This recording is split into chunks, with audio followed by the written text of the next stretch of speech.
ಪತ್ರ ಓದೋಣ್ವಾ? ಗುರುಜಿ, ವನಜಮ್ಮ ಅವರು ಈ ಪತ್ರವನ್ನ ಬರೀತಿದ್ದಾರೆ ಬೆಂಗಳೂರಿನಿಂದ.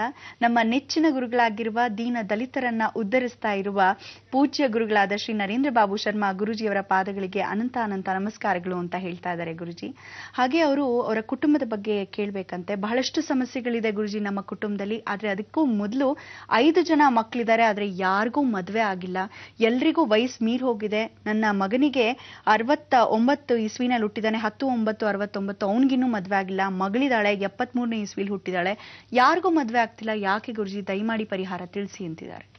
ವನಜಮ್ಮ, ಮದುವೆ ಅನ್ನೋದು ಸಾಧಾರಣವಾಗಿ ಕಂಕಣ ಬಳ ಬರಬೇಕು, ಕಂಕಣ ಬಳ ಕೂಡು ಬರಬೇಕು ಅಂತ ಹೇಳ್ತೀವಿ. ಹೆಣ್ಣು ಮಕ್ಕಳಿಗಾದ್ರೆ ಶುಕ್ರ ಕೂಡು ಬರಬೇಕು, ಗುರುಬಲ ಬರಬೇಕು. ಗಂಡು ಮಕ್ಕಳಿಗಾದ್ರೆ ಇಬ್ಬರಿಗೂ ಸೇರಿ ಕಂಕಣ ಬಲ, ಕಂಕಣವನ್ನ ತೊಡಬೇಕು, ಕೈಗೆ ಕಂಕಣವನ್ನ ಕಟ್ಟಬೇಕು. ಆ ಕಂಕಣವನ್ನು ಎಲ್ಲಿ ಕಟ್ತಾರೆ?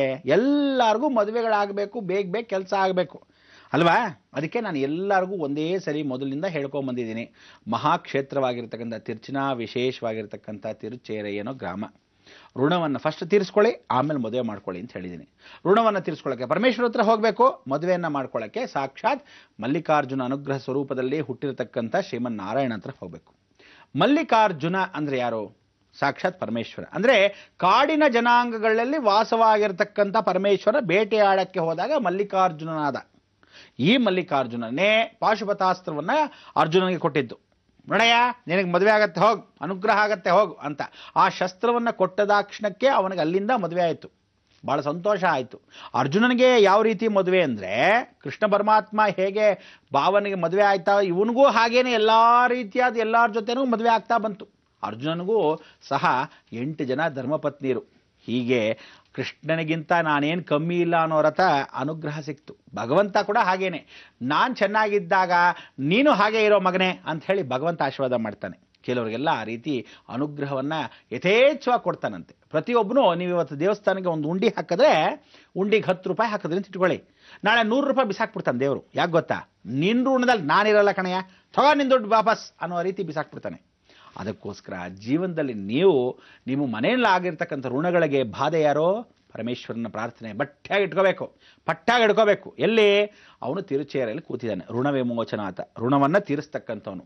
ಕುಂಭಕೋಣ ಮುಂದೆ 22 ಕಿಲೋಮೀಟರ್ ದೂರದಲ್ಲಿ ಹೋದಾಗ ಋಣವನ್ನು ತೀರಿಸ್ಕೊಳ್ಳತಕ್ಕಂಥವನು. ಪ್ರದೋಷ ದಿವಸ ಆದರೂ ಸರಿ, ಅಷ್ಟಮಿ ದಿವಸ ಆದರೂ ಸರಿ, ವಿಶೇಷವಾಗಿ ಪರಮೇಶ್ವರನಿಗೆ ಜ್ಞಾಪಕ ಶಕ್ತಿ ಇರತಕ್ಕಂಥ ವಿಚಾರದಲ್ಲಿ ಸಹಸ್ರ ದಳದಲ್ಲಿ ಪೂಜೆಯನ್ನು ಮಾಡಿಸೋದಾದರೂ ಸರಿ. ವಿಭೂತಿ ಬಿಲ್ಪತ್ರೆ ಬಹಳ ವಿಶೇಷ ಅಲ್ಲಿ. ಅದಕ್ಕೆ ವಿಭೂತಿಯನ್ನು ಎಷ್ಟು ಧಾರಾಕಾರವಾಗಿ ಅವನು ಕೊಟ್ಟು, ಎಷ್ಟು ಚೆನ್ನಾಗಿ ಬಿಲ್ಪತ್ರೆಯನ್ನು ಸಹಸ್ರ ನಾಮದಲ್ಲಿ ಅವನಿಗೆ ಅಭಿಷೇಕನ ಮಾಡಿಸ್ತಿರೋ, ಖಂಡಿತವಾಗ್ಲೂ ಋಣವನ್ನು ತೀರಿಸ್ತಾನೆ. ಆ 11 ತಿಂಗಳ ಕಾಲದಲ್ಲಿ ವಿಶೇಷವಾಗಿ ಕಟ್ಟಳೆ ಅಂತಿದೆ. ಆ ಕಟ್ಟಳೆನ ತೀರಿಸ್ಕೊಂಡು ಅಲ್ಲಿಂದ ನೇರವಾಗಿ ಎದುರುಗಡೆ ನೋಡಬೇಕು. ರೋಡ್ ದಾಟಿ ಎದುರುಗಡೆ ನೋಡಬೇಕು. ಮಧ್ಯದಲ್ಲಿ ಕಾವೇರಿ. ಆ ದಾಟಿ ಆ ಕಡೆ ನೋಡಿದಾಗ ತಿರುಚೇರಯ್ಯನೋ ಗ್ರಾಮ. ಈ ಗ್ರಾಮದಲ್ಲಿ ವಾಸವಾಗಿರ್ತಕ್ಕಂಥವನು ಈ ಕಡೆ ಶ್ರೀಹರಿ, ಆ ಕಡೆ ಪರಮೇಶ್ವರ. ಅದಕ್ಕೋಸ್ಕರ ಪರಮೇಶ್ವರನ ದಾಟಿ ಈ ಕಡೆ ಬಂದರೆ ನಾವು ನೋಡ್ತಕ್ಕಂಥದ್ದು ಸಾರಂಗನಾಯಕ, ಸಾರಂಗನಾಥ. ಬರ್ಕೊಳ್ಳಿ, ಸಾರಂಗನಾಯಕ, ಸಾರಂಗನಾಥ. ಇವನಿಗೆ ಸಾರಂಗನಾಯಕಿ ಅಂತಕ್ಕಂಥವಳು ಧರ್ಮಪತ್ನಿ. ಒಂದು ಹೆಂಡತಿ ಅಂದ್ರೆ ಪರವಾಗಿಲ್ಲ. 5 ಜನ ಹೆಂಡತಿರ ಸಮೇತವಾಗಿ ಶ್ರೀನಿವಾಸನ ಎಲ್ಲಾದ್ರೂ ನೋಡಿದ್ರೆ? ನಿಜವಾಗ್ಲೂ ಇಡೀ ಜಗತ್ತಲ್ಲಿ 5 ಜನ ಹೆಂಡತಿರ ಸಮೇತವಾಗಿರ್ತಕ್ಕಂಥ ಶ್ರೀಮನ್ನಾರಾಯಣ ಇಲ್ಲೇ ವಾಸ. ಇಡೀ ಜಗತ್ತಲ್ಲಿ ಇಲ್ಲೇ ಕಲ್ಯಾಣವಾಗುತ್ತೆ. ಯಾರಿಗೆ ಇದುವರ ತನಕ ನಾ ಭೂತೋ ನ ಭವಿಷ್ಯತಿ ಎಲ್ಲಾದ್ರೂ ಮದುವೆ ಆಗಿಲ್ಲ ಅಂತಕ್ಕಂಥ ಪ್ರತಿಯೊಬ್ಬನು ಈ ಕ್ಷೇತ್ರಕ್ಕೆ ಹೋಗಿ ಮದುವೆ ಮಾಡ್ಕೋಬಹುದು.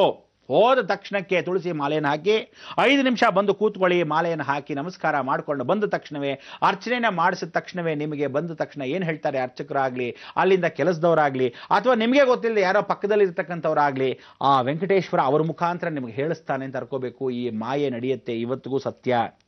ಯಾವುದಾದ್ರೂ ಪುಳಿಯೋಗರೆ ಮಾಡಿಸೋ, ಯಾವುದಾದ್ರೂ ವಿಶೇಷವಾಗಿ ಪೊಂಗಲ್ ಮಾಡಿಸು, ಖಾರದ ಪೊಂಗಲ್ಲೋ, ಇಲ್ಲ ವಿಶೇಷವಾಗಿರ್ತಕ್ಕಂಥ ಸಿಹಿ ಪೊಂಗಲ್ಲೋ, ಇಲ್ಲ ವಡೆ, ಇಲ್ಲ ಮೊಸರನ್ನ, ಈ 5ರಲ್ಲಿ ಯಾವುದಾದ್ರೂ ಮಾಡಿಸು ಅಂತ ಯಾರ ಮುಖಾಂತ ಆದ್ರೂ ಹೇಳಿಸ್ತಾನೆ.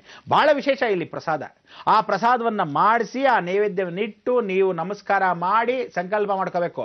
ನನಗೆ ಮದುವೆ ಆದ ನಂತರ ಈ ಸಾರಂಗನಾಯಕಿಗೆ ಸೀರೆ, ಕಾವೇರಿಗೆ ಸೀರೆ, ಶ್ರೀಮನ್ನಾರಾಯಣನಿಗೆ ಸಾಕ್ಷಾತ್ ಅನುಗ್ರಹ ಪೂರ್ವಕವಾಗಿರ್ತಕ್ಕಂಥ ಈ ಕಾವೇರಿ ಕ್ಷೇತ್ರದಲ್ಲಿ ಅವಳು ಹೇಳಿದಾಳೆ, ಯಾರು ಬಂದು ಏನನ್ನ ಕೇಳಿದ್ರು ಕೊಡಬೇಕು ವೆಂಕಟೇಶ್ವರ, ಕೇಳದೇನೆ ಕೊಡುವಂತ ಕ್ಷೇತ್ರವಾಗಬೇಕು ಇದು ವಿಶೇಷ ವೆಂಕಟೇಶ್ವರ. ತಿರುಚೇರೆ ಎನ್ನೋ ಗ್ರಾಮದಲ್ಲಿ ಇವತ್ತಿಗೂ ತಿರು ಅಂದ್ರೆ ಚೇರೈ ಅಂದ್ರೆ ಆ ಕೆರೆಯನ್ನ ದಾಟಿ ಬಂದವನು ಸಾಕ್ಷಾತ್ ವೆಂಕಟೇಶ್ವರ. ಇಲ್ಲಿ ಕಲ್ಯಾಣವಾಗುತ್ತೆ, ಕಂಕಣ ಬಲ ಕೂಡು ಬರುತ್ತೆ, ನಿಮ್ಗೆ ಅನುಗ್ರಹ ಸಿಗುತ್ತೆ.